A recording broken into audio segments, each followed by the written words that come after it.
Hansi ஃபிளிக் பிரேக்ல players கிட்ட என்னையா பேசினேன்? 15 நிமிஷத்துல ஆட்டத்தை செதைச்சிட்டாங்களையா? Barcelona versus Newcastle second leg Camp நூல நடந்தது. மேட்ச் கிக் ஆஃப் ஆகுது. மேட்ச் ஸ்டார்ட் ஆன கொஞ்ச நேரத்திலே ரஃபேனா பார்சலோனா வந்து ஸ்கோர் பண்றாரு. அதுலேருந்து 10 மினிட்ஸ்ல எலங்கா ஒரு கம்பேக் கொடுத்து கோல் வந்து ஸ்கோர் வந்து பண்றாரு. மறுபடியும் பார்சலோனா வந்து பெர்னல் ஸ்கோர் வந்து பண்றாரு. அதுலேருந்து எகைன் 10 மினிட்ஸ்ல நியூ காஸ்டில் ஒரு கம்பேக் கொடுத்து எலங்கா ஒரு கோலை வந்து ஸ்கோர் வந்து பண்றாரு. பார்சலோனா இந்த பால் பொசிஷன் வைக்க நிறையவே தடுமாறினாங்க. முக்கியமாக சொன்னா நியூ காஸ்டில் பயங்கரமாக ப்ரெஸ் பண்ணாங்க. நிறைய கவுண்டர் அட்டாக் வந்து ட்ரை பண்ணாங்க. பார்சலோனா அவங்களோட ஆஃப் சைட் ட்ராப் வைக்க பயங்கரமாக தடுமாறினாங்க. ஃபர்ஸ்ட் ஆஃப் எண்டில் பார்சலோனாவுக்கு ஒரு பெனால்ட்டி கிடைக்குது. அதை லமைன் யாமல் ஸ்கோர் பண்ணுறாரு. 3-2 சொல்லி ஃபர்ஸ்ட் ஆஃப் வந்து முடியுது. எனக்கு என்ன தோணுச்சுன்னா, இந்த மேட்சை பார்சலோனா பாட்டில் பண்ணிடுவாங்களோ அப்படிங்கிற மாதிரி தான் எனக்கு வந்து தோணுச்சு. ஹான்சி ஃபிளிக் பிரேக்ல என்ன பேசினான்னு தெரில.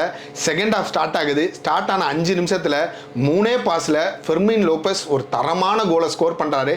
அதுலேருந்து ஒரு கம்பேக் நியூ காஸ்டில் கொடுக்கலான்னு நினைக்கும் போது ஒரு செட் பீஸில் லேவண்டஸ்கி ஒரு தரமான ஹெட்டிங் வந்து பண்ணுறாரு. ட்ரிபிளிங் பண்ணி லமைன் யாமல் ஒரு பாஸ் வந்து லெவண்டஸ்கிக்கு வந்து பண்றாரு. அதையும் கோலா வந்து கன்வெர்ட் வந்து பண்றாரு. செகண்ட் ஆஃப் ஸ்டார்ட் ஆகி 15 நிமிஷத்துல 3 கோல் அடிச்சிட்டாங்க. நியூ காஸ்டில் தெளிறதுக்குள்ளே அடுத்தடுத்த கோலை ஸ்கோர் பண்ணி அவங்களால கம்பேக் கொடுக்க முடியாத அளவுக்கு ஒரு நல்ல பர்ஃபார்மன்ஸை வந்து கொடுத்துட்டாங்க. பார்சலோனா ஒரு டாமினண்டான பர்ஃபார்மன்ஸை செகண்ட் ஹாஃப்ல வந்து கொடுத்தாங்க. பார்சலோனா கேம்ப் நூல 2019க்கு அப்புறம் ஒரு நல்ல கம்பேக்கான மேட்ச்னு சொல்லுவேன்.